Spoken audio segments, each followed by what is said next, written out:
everybody, welcome to The Inside. I am Babylon Jonathan. Today we are analyzing the complexity of governing a country like Cameroon.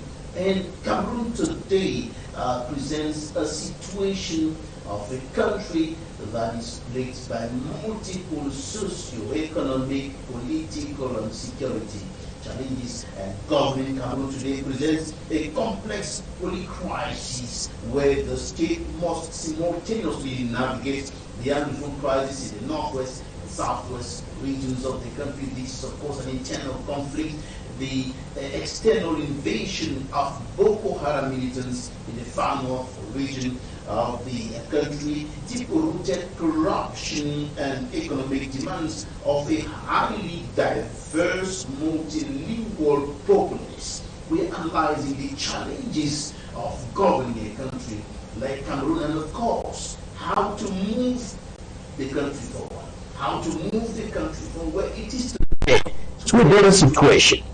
Middle West in some few seconds.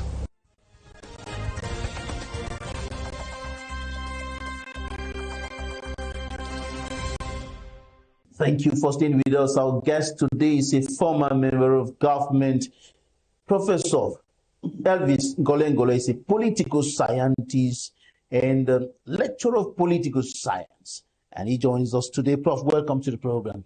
Thank you, Mr. Babila, and always a great pleasure to be on your very prestigious program, just for purposes of better understanding.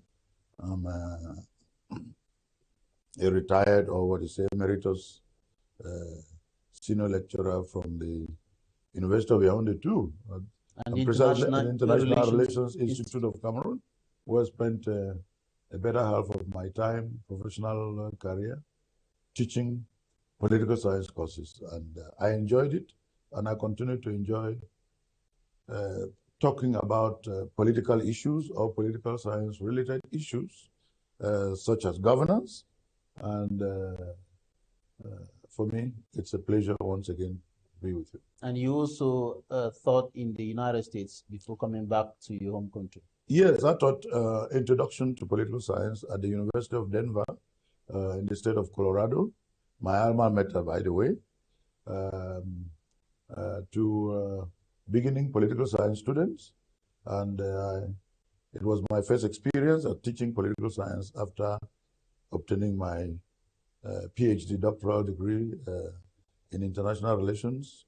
And I was happy to have that experience, and it is with that experience that I returned to my country, Cameroon, to continue teaching. I was happy to have been recruited by the University of Yaoundé then, and later on Yaoundé too, at the International Relations Institute of Cameroon. And I'm sure many students who are ambassadors and big officials today, and in the Ministry of External Relations and otherwise, will say, oh yes, we had a cause with Professor NGOLE. I think it's always feels good to know that there are people out there who can remember that they spend time with you, trying to understand the processes, the concept, the utility of political science, and whether you use it in diplomacy, in international politics, in any aspect of, or in international public management, it's always good and useful. And of course, more importantly, the impact, the time spent brought to their lives, the communities they are serving, and of course, their nation. Indeed, I'm very proud of our former students, because a lot of them are doing very great work, and they are really useful to our country. They are impacting our country very well once we meet, and or as I observe, like anybody else. I'm very proud of them, and we are good friends. And I think that Cameroon is better off with these products from the International Relations Institute of Cameroon, and I always feel good when I see any of them, I meet any of them, and I follow what they do. And I think that it was good that Cameroon created an institute like that. And I'm sure whether you go to the United Nations today, you'll meet Cameroonians who are from Eric, not to talk of in the country. They are everywhere, and they're doing a great job. And I'm pretty proud of them. I'm one of those who's proud of ex-Eric students. Right, we want to look through the lenses of the political scientist and the former member of government who has an understanding of the governance mechanism of Cameroon, the governance system in Cameroon, but also the challenges and the state of the nation today. And of course, we are looking at this in the perspective of moving the country forward, because the utmost objective is to move the country forward, is to improve on the living conditions of Cameroonians, because this is the essence of governance. And of course, we want to start by having your reading of the current situation of Cameroon, the complex situation of Cameroon today, with multiple socio-political, economic, security challenges affecting the nation today. Yes, as from a political science background, and in all political science courses in any university, at least for those that I attended, including ours in Cameroon, political science deals with the science of politics.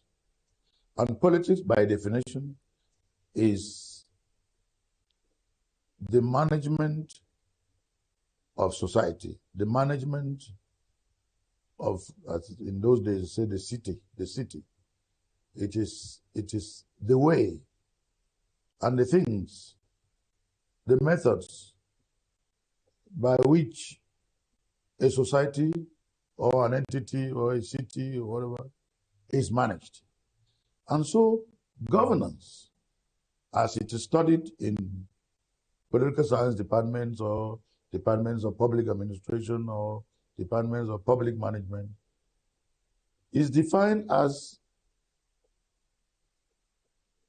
the framework or the system, if you want, or the model, depends on the word you want to use, by which a given society, a country, an entity, any structure,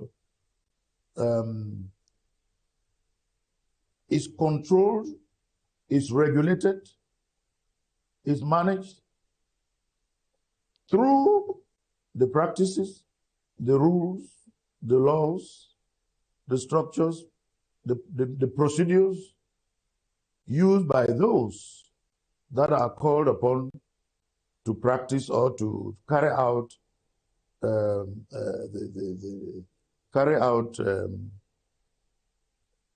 the governance. So governance is a system. Governance is a framework or a system of procedures, of rules, of structures, of laws by which a society is managed. And the purpose of all governance, and every society has to deal with governance, the purpose of all governance in any country, in any society, is to ensure the regulation, the control, the success, the integrity, the unity of the entity, of the system, of the country, of the city. For the past 4 decades, your party, the ruling party, the Cameroon People's Democratic Movement, has been manning the governance of the country. And your party and the government, they are, of course, 2 entities, different, even though they are often mixed up. The party is an association, and the government is the body charged with the management of the public affairs of the country. Now, but that government is manned by your party. Now, there's been stiff, or better still hard, criticism raining on your party, raining on the government for the past 4 decades over the complex situation of the country today. But from your own point of view, as an insider, what's your reading of that? Okay. By definition, governance is a reality. It's a political, social, economic reality in every and in any situation, in any city, in any country. So governance is a reality in Cameroon. But for students of political science, or for those who come from a political science background as myself, there are different types of governance. But governance is a reality everywhere and anywhere, including our country, Cameroon. And we who are observers, or who are participants, or we who are citizens of our country and citizens of any country, have to know that because governance is a reality and you can't do without it, it is even the raison d'etre of any society.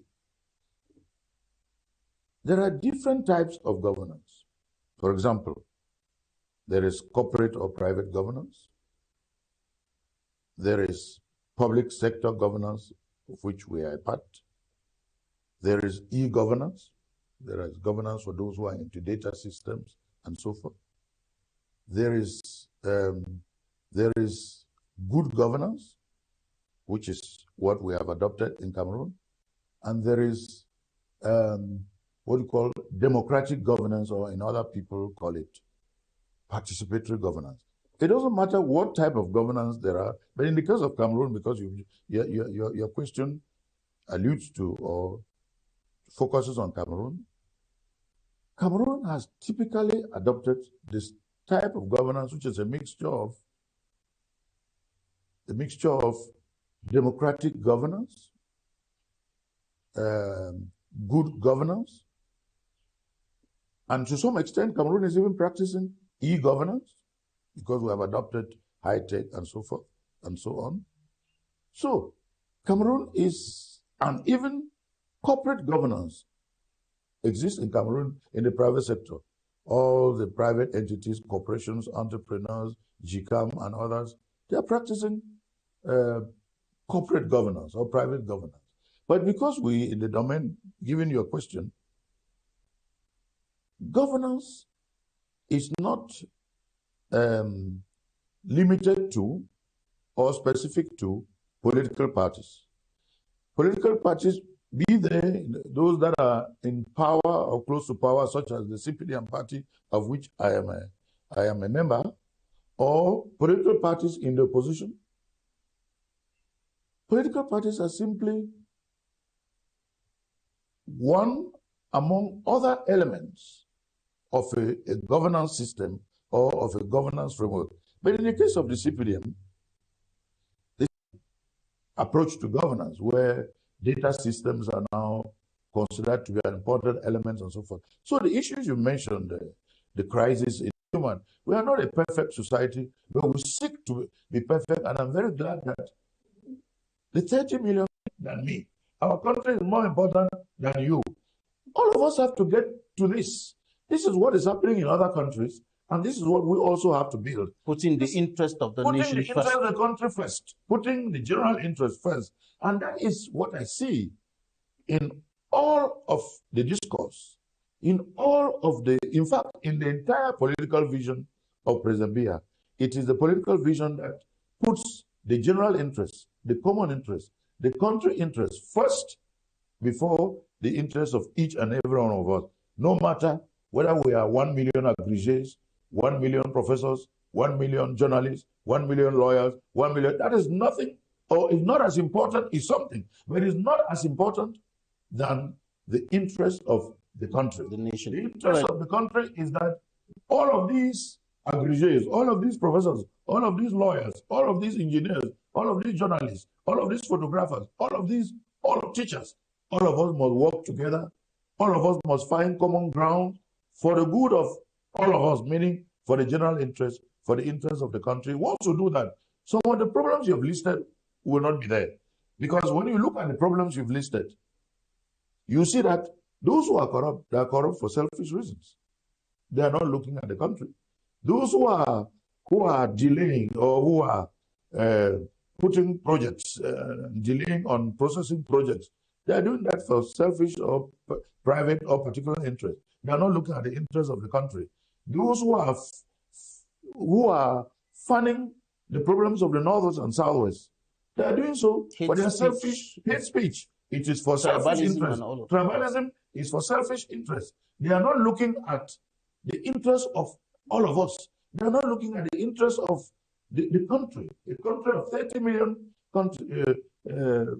million citizens, a country which is the legacy, a country which is the heritage of founding fathers. Our founding fathers were men and women of dignity, men and women of integrity, who didn't have the education we've got today, but they were visionaries, they were wise, and they were able to know that Cameroon deserves to stay, Cameroon deserves to prosper, Cameroon deserves to go forward, and it is the foundation of my belief in President Biya, in my support for President Biya, because I see President Biya as the incarnation of that heritage, of that legacy of the founding fathers, to make that Cameroon a Cameroon that we are all a part of, a Cameroon that we must all work for. And that Cameroon is not my private interest. That Cameroon is not the private interest of you, Mr. Babila, or the photographer, or the journalist, or the lawyer. That Cameroon is our collective, our general interest. All right, Prof, I want us to take a short break. We want to look at, we are looking at what the newspapers reported this week. This is the press. We will be right back in a moment.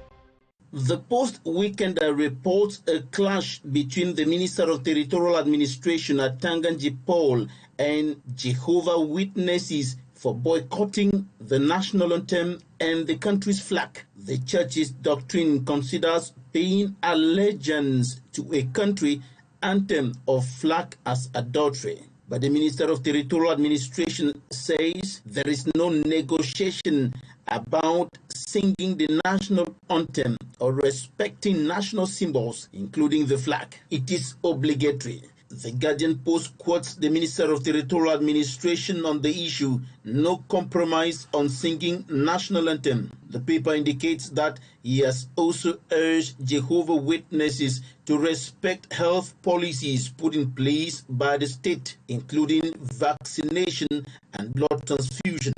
News Herb, Southwest Governor bans clandestine beaches, orders shutdown of illegal import points. The Governor of the Southwest region, Benau Kalia Bilai, has ordered the immediate closure of all clandestine beaches along the Fako coastline used for illegal importation of goods, including smuggled fuel commonly known as Zwazwa. Another issue of the Guardian Post writes, from frying pan to fire, City Council set to demolish homes of Anglophone crisis IDPs in Yaoundé. The paper goes further to indicate that the internally displaced persons who fled violence in the northwest and southwest regions of Cameroon escaped to Yaoundé, thinking they were heading to a safer zone, only to discover a few years after that they actually left from frying pan to fire.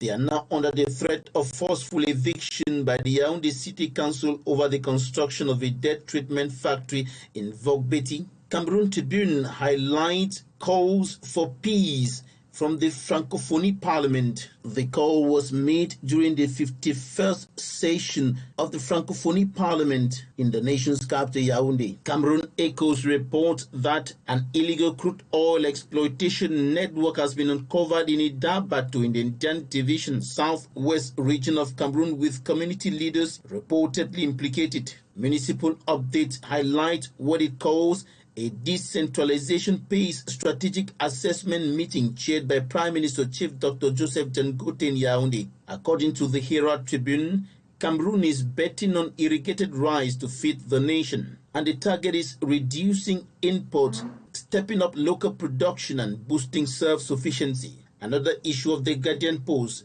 brief long stay. Biya clocks 1 month abroad. The President of the Republic, Paul Biya, has clocked 1 month out of the country. The development is in sharp contrast to an earlier statement by the Minister Director of the Civil Cabinet at the Presidency of the Republic, Mvondo Ayolo. Mvondo Ayolo, in a statement dated June 7, 2026, wrote, "The President of the Republic, His Excellency Paul Biya, left Yaoundé early this afternoon, Sunday 7 June 2026, in the company of his wife, Mrs. Chantal Biya, for a brief private stay in Europe." What the Unity Palace has said was a brief private stay abroad, according to the Guardian Post, is turning into a long stay. In another issue of Cameroon Tribune, Parliament calls for responsible citizenship.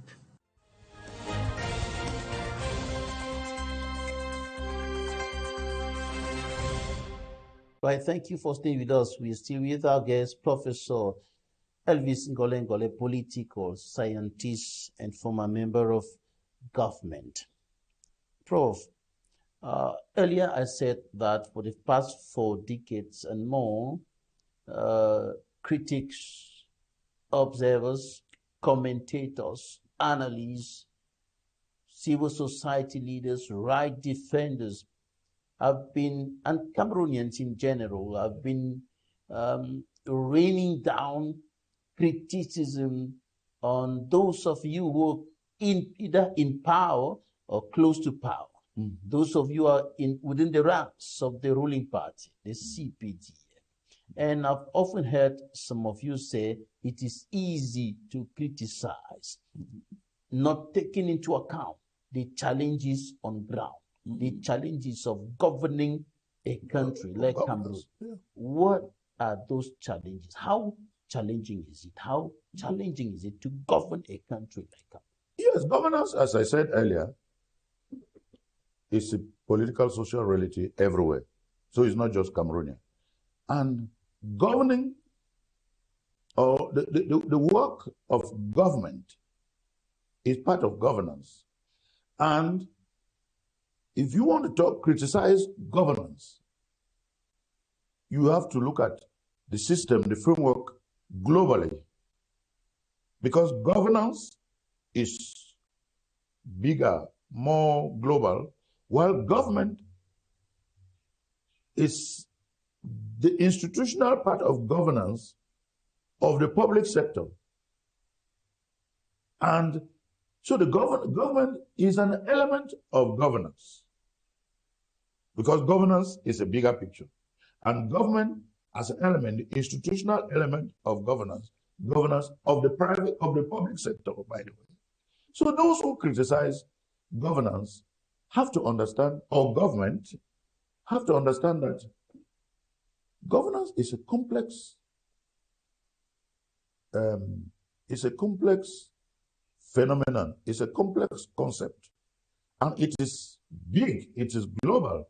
And if you want to look at it or you want to criticize it, don't focus on just one aspect. But if you decide that you want to criticize only the government, the institutional part of governance, because government is that institution, the institutional structure of a state, of a country, in its governance, that is responsible for regulation, control, and for carrying out policies aimed at the development, the control, the regulation of this country, of the state, of the nation, of the society. You are free to do so. So those who criticize, sometimes they mix up between governance and the government. These are two different things. They are related. One is part of the other. So, and in that criticism, it's easy to criticize, and which is normal. And I'm very glad for those who feel free enough and at liberty enough to criticize. But I've always said, and I've said it as a political scientist, that from an intellectual standpoint, from a scientific standpoint, you are free to exercise freedom. But he who exercises freedom has to understand that freedom, anywhere, not just in Cameroon, freedom as a concept, freedom as a notion, whether it is in law or in political science, is something that has to do with responsibility, respect, morals, ethics, decency, etiquette. Freedom is something positive. Each time you use freedom for negative ends, or each time you use freedom, or meaning you exercise freedom for negative ends, you are abusing freedom and you are not helping freedom. You're actually killing freedom. So you criticize, you are free to do so. But do it in all responsibility. In responsibility, I guess you're talking about irresponsible criticism. Irresponsible criticism. You're talking about negative criticism. Negative criticism, yes. But then, Prof, especially when it is founded, when it is fake. But then, Prof, when those criticisms are based on facts. When they are based on facts, we look at based on facts that everybody can see. Yeah, we look at indisputable facts that everybody can see. Exactly. Aren't they right to say that the government of Cameroon has failed? No, they are wrong. They're wrong to say that it has failed. They have failed in what? Let's give a fact, because we should remain on facts. Giving Cameroonians good roads. Giving Cameroonians You've just said access to health care. Cameroon is a leader. Access to health care. Cameroon is a leader in the construction of tar roads. You've said that. The tar roads that are in a bad state. We agree. We're not refusing that, but first agree that Cameroon is leading other countries in terms of the construction of in terms of the number of tar roads. But the tar roads are all in the bad state. But that's good. You don't ignore the good and talk about the bad. If the roads are in a bad state, it means they were good at some point.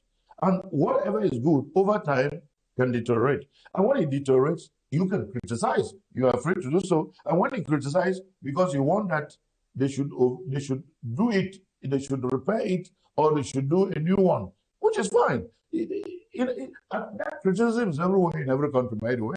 It's not just Cameroon. So it's good that when we criticize, let us criticize on facts. For example, you just referred to the learned barrister who, according to you, said... Barrister Kirimuna. Yeah. I mean, with all the respect I have for him, you see that, and I understand that he's talking from the standpoint of an opposition person. Of the civil society leader. Yeah, and of civil society, because he's both. We should say he's both. Yeah. I'm sure you know this, that he's both. What we understand is that if we look at his background, he comes from a background of those who were among the founding fathers. And we should appreciate that. And one of those who appreciates a lot the founding fathers. And I'm sure that you cannot talk about the founding fathers without mentioning Emuna, right? I mean, this is very normal. But if it's based on Solomon Tande, the right honorable one-time House Speaker. We have to Speaker. Appreciate the one-time House Speaker and one-time Vice President, West Cameroon, President of the former Prime Minister of the former West Cameroon. So we have to appreciate these founding fathers because they worked positively and they did. And I'm seeing President Biya as the incarnation of that legacy, of that heritage. We have to decide that for the good of our country, we must appreciate. We must accompany, we must remain positive so that we can all grow. That does not mean that, and it's good to emphasize this, that does not mean that he who is irresponsible or he who is fake or not basing his or her criticism on fact, that that does not mean that we should stop them from exercising freedom. That does not mean that we should insult them. That does not mean that we should say they are bad people. But what about one of those who insults people? What about the shrinking civic space and the repression that many civil society leaders... Again, I left to you on facts because, I come from a scientific and intellectual background. Yes, we are talking about people who are... who come under repression because of there's no doubt that you have their opinions. No, you have this phenomenon of where the law goes after people showing irresponsibility. Some refer to that as repression. But when the law goes after he or she who is going foul of the law or is not respecting the law, it's just the law taking its course. But that does not mean that because the law is taking its course, that means that, according to using your phrase, that there is shrinking civil space. No, there's no shrinking civil space. In Cameroon, civil space has increased. And again, as a matter of fact, let's base it on fact. How do you measure the space? You can measure that mathematically. I did what is called polymetrics. I did the metrics of political science. You can measure political science mathematically, arithmetically, scientifically.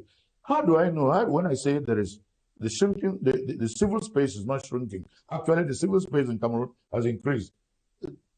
Proof number one, there's an increase in civil society organizations. Proof number two, civil society organizations are more vocal today than they were 15, 20, 30 years ago. Three, a lot of laws have been passed that protect the activities and the role of civil society. The civil society is bigger today than it was 5, 20, 30, 40 years ago, not to talk about 50 years ago. There was no civil society 50 years ago, as we know. So it is important for us to give credit where it is due and give that credit to the political vision of President Biya, who sees Cameroon. These are definitely facts. Of good governance and democratic governance. These are definitely facts, Prof. Yes. I'm sure you might have forgotten to talk about the increase in the number of press organs and so on. Thank you very much for increasing, because the press is civil society. Yet, apart from the public media. Yet, journalists are still being 500 or 600 news printing press. Yeah, journalists are still being killed. Television stations. Journalists are still being killed. There are many who are in detention. How many? There are how many journalists in Cameroon? We have the famous case of Martinez Zogostigo. Well, that's unfortunate, but it's in court because we are in the rule of law. The Martinez Zogo case is in court. So it is good that if we hadn't the rule of law, it would not be in court, as you know. And the fact that it's in court and the judges are doing a wonderful job to make sure that they get to the truth.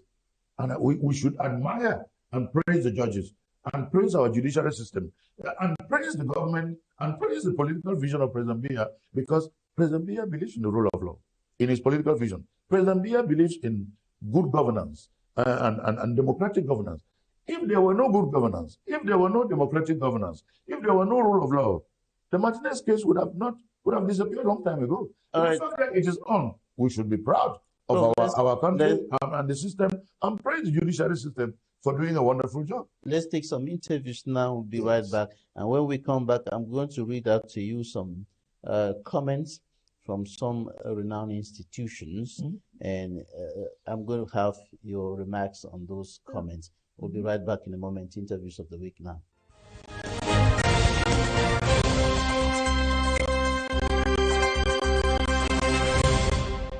We run away from Bamenda because the water was in Bamenda. I am here with 11 junior ones that my mother left behind with me. So I'm confused. So I have no parent. We bought this land from Zanga Antoine. We bought the land for 2.5 million. They want to, when we started building now, they come again. This is a field land.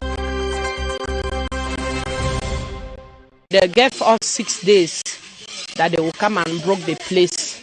They came and marked the houses we built, that they will come and broke it in 6 days.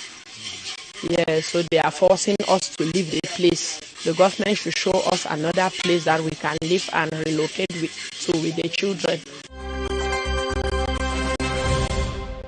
School is resuming very soon, in few days, few weeks. We don't even know where to start. The little things we left up there and come down here with. Look at the type of house we are living in. We're having a carbo house, just a room, just to pack the family inside to run away from problems, run away from struggling. Now we are here, they are telling us they have to leave, have just 6 days. This is a free land that you can see beside here. It is Maxi. Maxi is even dropping this here that they are still transporting to Nkufolu. And there's even a vast land there, an open place. This is an industrial zone that could be used to put on the factories for the treatment of waste. He cannot come to Mvogbeti to come and put on a factory where Mvogbeti is surrounded by, we have a primary school, a government primary school, bilingual primary school. There's a commissariat there. There is Mvogbeti Zoo where the animals are being, reared. There's a market down, all surrounding the area. Population, how can you come and destroy infrastructures? And infrastructures are part of the things that projects a nation, that shows that the nation is well developed. How can you go there and destroy houses that before people, and how we know the economic is not going well? People have struggled, managed to have small money to build because they were being displaced by the ongoing political crisis. I want to make it clear that singing the national anthem is an obligation. We are all Cameroonians, and the identity of Cameroonians, we have the national flag, and we have the national anthem. And that's why in all international gatherings, you can look at the World Cup, there is no football encounter that will start without the singing of the national anthem. All the countries invited, taking part in the World Cup, you see every day. Before they start the match, the teams will come left and right, and you stand and they sing the national anthem. That is item number one. You exchange your flags and you go in for the competition. So I think that it should not be an issue to say that you have accepted to sing the national anthem or not. It is an obligation. The national anthem is an obligation. It's an obligation. It is not subject for any kind of discussion or debate. You have pictures of good message, or let me say the message of goodwill. So you have to accompany the government. If they put in place a national health policy, I think that what the church should do is accompany the government. That it's for your own interest. If you are sick, go to the church, go to the hospital.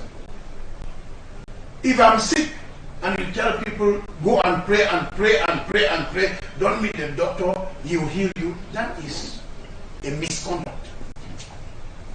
That cannot be accepted. Respecting the national flag is a moral obligation. Abiding by the rules and regulations of the state is a moral obligation.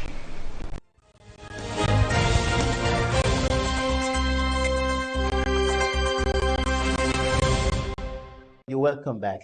The first comment I'm going to read to you, Prof, comes from the Cameroon Country Report 2026 of the BTI Transformation Index. BTI Transformation Index is a global ranking that measures and compares the quality of democracy, a market economy, and political management in developing and transition countries. And this is a segment of its 2026 country report. This is about violent secessionists and extremist insurgencies. And it says the ongoing Anglophone crisis has severely fractured state legitimacy and disrupted economic activities in the Northwest and Southwest regions since 2016. Concurrently, the state must expand vital resources combating terrorist activities and localize conflicts in the Far North region. And even in the North and Southwest. Your comment on that? Yes, I mean, I'm glad that this report is out, and this report, according to where you ended in your reading, is encouraging the government to take the rightful, lawful actions in terms of policies to stamp out these terrorist activities. Because what is going on in the extreme north with Boko Haram, and to some extent, in fact, to a large extent, what is going on in the north and southwest amounts to forms of terrorism. And this report recognizes that there is terrorism and is encouraging the government to take the lawful measures which all governments must do and do, including our government, to stamp it out. Personally, I'm one of those, and philosophically, in fact, you can add politically if you want, or ideologically. I want to say that I'm one of those who is stunned by the fact that you still have a few young people or a few fellow citizens or compatriots who still support or believe in the violence and the destruction, which has the form of terrorism. I mean, I'm not saying that they are necessarily terrorists who are carrying it out.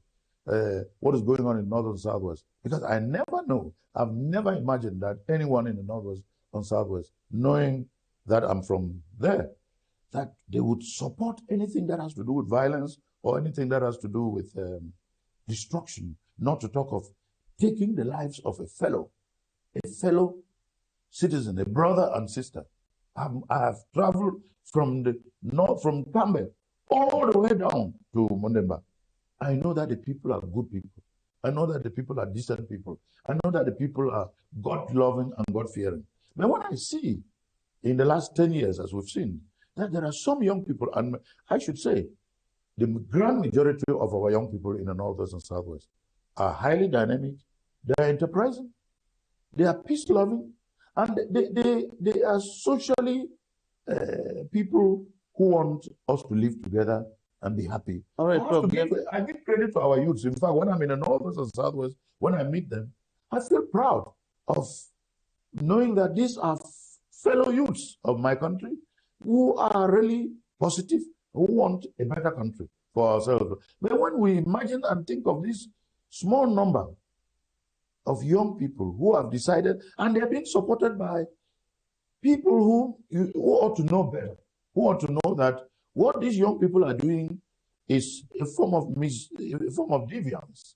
It's a form of bad comportment, bad behavior, which has, as the report which you have just said has pointed out, it has caused problems in our society, problems in the economy, problems in our social cohesion and our living together. It has caused some problems, and we should put a stop to it. We should encourage the government. We should support the government to make sure that they use all the lawful normalcy for normalcy to become a reality. All right, and we're seeing that happening. Let me bring to you. We still have remnants or flashpoints which we should all work hard, working with the government and the people, the decent people of Northern Southwest. All right, let me bring to you another segment of the BTI Transformation Index Cameroon Country Report 2026, and about deep-seated corruption and economic inequalities. It says Cameroon frequently ranks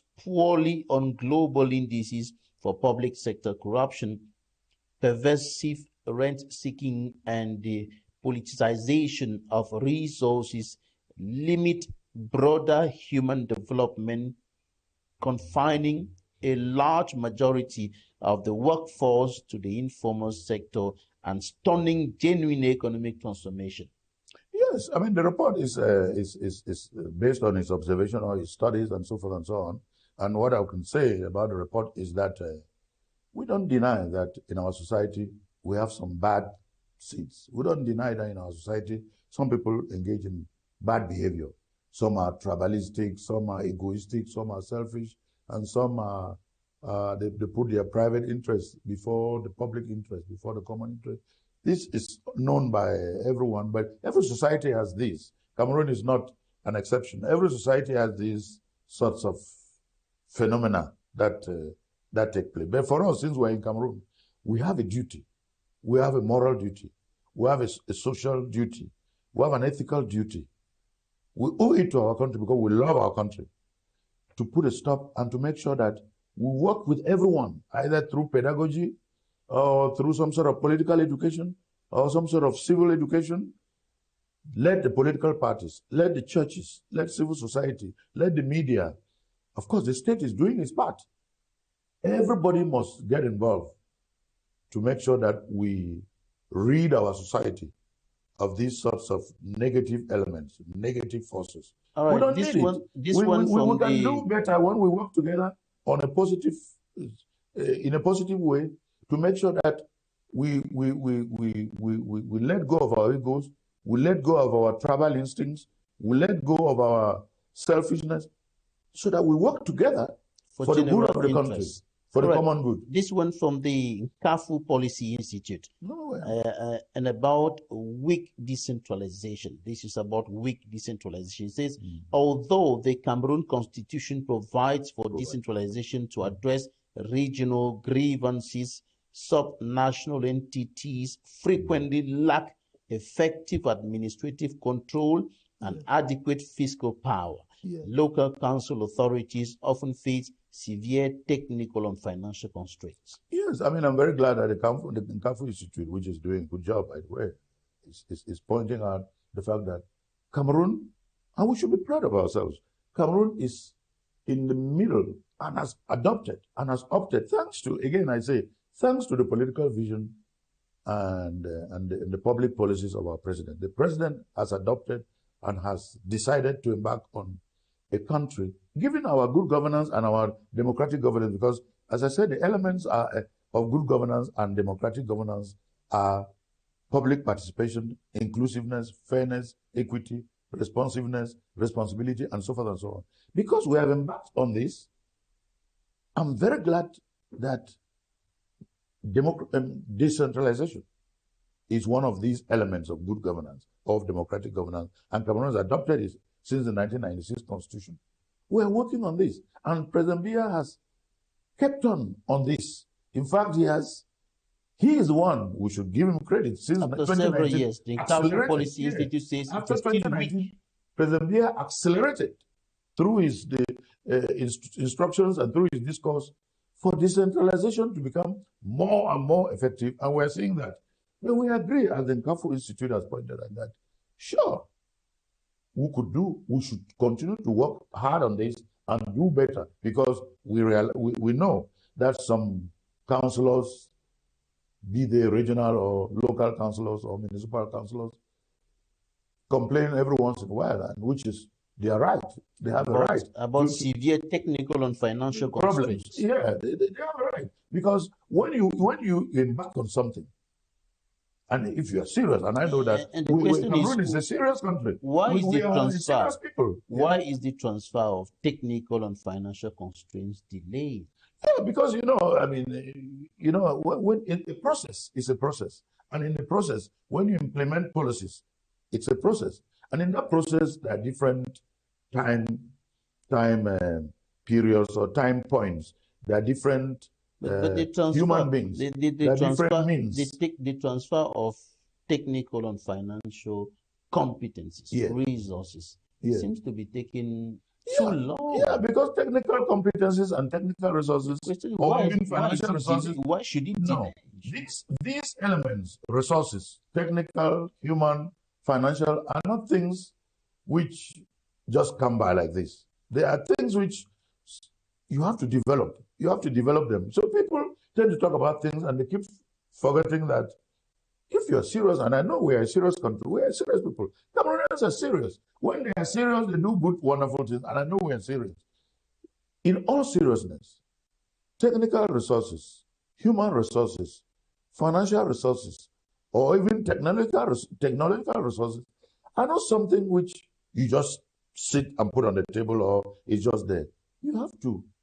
You acquire them through hard work, through a lot of constructive, creative behavior, through a lot of negotiations, and through a lot of people have to express their willingness. I'm one of those who, in teaching political science or political systems, different political systems, in their evolution, decentralization does not just work like this because people wish. Decentralization does not succeed because people have put it on paper or it's in the constitution. Decentralization succeeds when or because people must get involved, people must make it part of their life, part of their culture. People must be willing to engage. They must be engaged. If they're not engaged in decentralization, decentralization tends to slow or tends not to work. People must be honest. People must be of good faith. People must be responsible. People must be morally and ethically upright. And people must put the common good before their selfishness, before their private goods. This is what makes decentralization work. And people must believe in the law. and respect the law. And people must believe in a better future. They must not be thinking that decentralization is not a convenience. Decentralization is not a slogan. Decentralization is not a wish. It's supposed to be practical. It is practical, it is deliberate, and it must be taken seriously by everybody. Let's take this last one, Prof, about political succession and civic space. This is from the BTI Transformation Index, Cameroon Country Report 2026. It says prolonged elite dominance and over 4 decades of centralized leadership have created a rigid political system, a generally restrictive civic space, limits political competition, curtailing public accountability, and complicating efforts to achieve inclusive, transparent governance. Yes, I mean, the report by BTI, I understand it. You know, sometimes I say, as I said just a few minutes ago, decentralization or any aspect of governance, because decentralization is an aspect of governance. And yes, talking about centralized leadership, which has created a centralization is the opposite or the other side of decentralization. What the report is saying is that, in spite of the fact that there is decentralization in Cameroon, we have adopted it, and it's on. According to the report observes that there is some form of centralization, meaning not everybody is making the effort for decentralization to succeed. Because for decentralization to succeed, you have to move away from centralization. Centralization and decentralization don't work together. One is the opposite of the other. In the past, we began with centralization, but we must give credit, and I like to. It's not a matter of the fact that I'm a member of Central Committee. As a scientist and as an intellectual, the federalism was even an advance we began with federalism, but again, as a political scientist, I know the limits and I know the goodness of different forms or types of political systems. Decentralization is a form of political system or a form of state, which is different from a unitary state system. There are other forms, but we moved from a federal state system to a unitary state system because in Africa, that is the norm. And secondly, generally speaking, and you can check this because I don't speak out of, this is not, we are not in political campaigns. You can check because you are free, a well-informed and a very highly professional journalist. In developing societies, unitary systems work better than federal systems. And that is why in the case of Africa, out of 54 countries, and it's not me talking, this you can check because you are free to, either on Google or in any book. In Africa, out of 54 political systems or states, only about less than 10, in fact, I think it's 5 or 6, that practice federalism. More than 40-something practice unitary systems because unitary systems are much better. Unitary systems tend to lead and tend to construct unity much better than federal systems because federal systems have their own elements that make this not possible. So it was not surprising that 11 years after we began with federalism from 61 to 72, after 11 years, it failed or it was abolished. I like to use the word because I will not say it failed. I say it was abolished. It was abolished by the people of Cameroon in a referendum. It is the people of Cameroon who, on the 20th of May, yes, in 1972, abolished through a referendum the federal system in favor of the unitary system, and we have been in the unitary system since 1972 until 1996, when President Biya, given his political vision, and the Cameroonians should never fail to look back at history. President Biya's political vision and political philosophy made it possible for Cameroon's unitary system to adopt and to become a decentralized unitary system instead of a centralized unitary system which we had from 1972 to 1996. And since 1996, decentralization has become part of our political social reality Sure, in the beginning it was slow. The BTI transformation index. They should increase it. The BTI transformation index country report 2026 shows the opposite. No, the BTI is saying that there are instances of centralization. In other words, you still have some influences or some elements who are still practicing or who are unwilling to let decentralization go. They are still engaging in instinct. They are still exhibiting instincts or practices of centralization, whereas the country has moved towards or in favor of decentralization. That's what the report says. In other words, it's normal that in any system, is the president of the republic himself not practicing centralization? No. He's the one who, the president here is the one who is the author of decentralization in Cameroon. Every power, from the judiciary to the legislature to the armed forces, apparently seem to be centralized in his hands. No, I'm glad you used the word "sing," but everything seems to be channeling. No, it doesn't seem to be. I'm glad you used the word "sing." Authority. This is simply an appearance. Before giving a cup of water to some Cameroonians who say it's a gift of the president. No, let's look at the facts. It's instructed by the president. No, some people say so, but look at the facts. Let's give the facts. The president in 1996 opted for, signed as a matter of law and in the constitution as a constitutional order, that Cameroon shall be and should become and is a decentralized unitary state. That was not the case before 1996. Who do you give that credit to? You give the credit to the author, President Biya. He is the one who did this. He's not somebody who shall we say, deceived him also. This is his philosophy. He believes in good governance. He believes in democratic governance, or participatory, if you want to use that word. He believes in inclusive governance, which is one of the principles of governance. He believes in the rule of law. And so decentralization is a part of Cameroon, is a political and social and constitutional reality. So the author is who? Is none other than the president. Now, if you say, because he has presidential powers, that means he's not a decentralized, is not in favor of decentralization, or that means he's a centralist. I think that will be away from the fact. The fact is that the powers that are presidential powers are constitutional powers. That means even if it's Mr. Babila or Mr. X or YZ Cameroonian, who is the president of Cameroon today, that same Cameroonian will enjoy exactly those constitutional powers until and unless that constitution is changed. These are constitutional powers.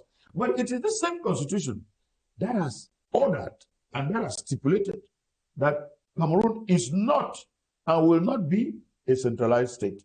It will be a decentralized unitary state. That's what we're practicing. But if you read, as you read the BTI report, it shows that what they according to their observations or their study, it shows that they have observed that there are some elements, there are some people who are not making it easy, or who are still kind of holding back, or they are kind of slowing the process of decentralization. But that does not mean that Cameroon is no more a decentralized state. That does not mean that President Biya is no more the author of decentralization. We should give him that credit. Because we are proud that we are a decentralized unitary state. We will give the credit to President Biya in his vision and in his public policies. All right, Prof, we have come to the end of this program, but before we go, let me ask you this, as a political scientist and a former member of government. Indeed. Where will a government minister go to see flood victims or victims of a landslide anywhere around the country, in the far north, in the northwest, in the southwest, anywhere? And then you will tell them that President Biya sent him to come and give them some few bags of rice, some few buckets, some few cubes of soap, that he was instructed by President Biya to come and... Well, I just think that different ministers have different styles and different methods. And does it mean the style of one minister is not necessarily the same? All ministers don't use that same phraseology in order to carry out their work. But that does not mean that what they do is not instructed by or is not within the the instructions or the vision of the president. No, but in their methodology, in their approach, they don't necessarily say the same thing as somebody else, another minister. So in a way, we should ascribe. You see, when you want to look at the speech of a minister or any public servant or even a private servant, look at it with regard to him or her. You don't just generalize, because I don't know of anywhere where President Biya or where the Constitution says that everyone should, in their phraseology, in their speech, say the same thing. I don't think so. I think there's freedom in Cameroon, and people get into the work, whether in the public or private sector, with their mindsets, with their vocabulary, with their own way they look at things, and so they express themselves in different ways. You will not say, do you say because they didn't express themselves like the other person, they are bad or they are good? No. I think that would be value judgment. I think that we should allow everyone to take responsibility for the way they say things, for the verbs or the speech that they use, and for the tone. They take responsibility for that. Does that mean that because they say things differently from the others, they are bad? No, I don't think we should.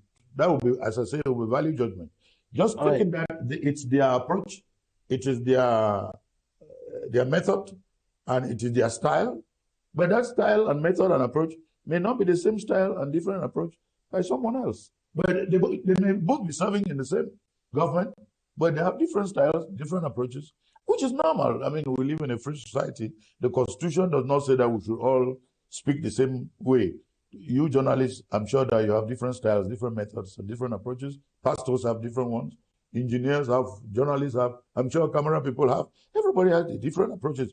We should measure them, whether or not what they are doing is in line with the vision of the president, the orientation of the government. That's how you should measure them, and whether or not the people are served by what they do. That's what we should measure them by. But if you don't like the approach, okay, then don't listen to them. Professor, thank you so much for having this conversation with us. Thank you for your time. It's my pleasure, and you, as you know, I'm one of those who encourages and who appreciates the good work that media organs such as Equinoxe are doing, and I think that all you can retain is that you can always count on me. I'm one of those who's an African optimist or an Afro optimist. I encourage and I appreciate, and I look forward to a better day. I think that Equinoxe is doing a good job, and they should continue doing the job they're doing to educate our people. To educate our people. Our people need a lot of education, and we all have to take part and be involved, get engaged in educating our people, and everybody should do it their own way, because we live in a governance system that is participatory, inclusive, that is good governance and democratic, and therefore give everybody a chance, let everybody express themselves in their own way, and Equinoxe, you can count on Professor NGOLE, because I believe that you are doing a lot to make Cameroonians know how we can move forward together. Thank you, sir. It's my pleasure. Thank you, ladies and gentlemen, for staying with us. That's it for today. God bless Cameroon.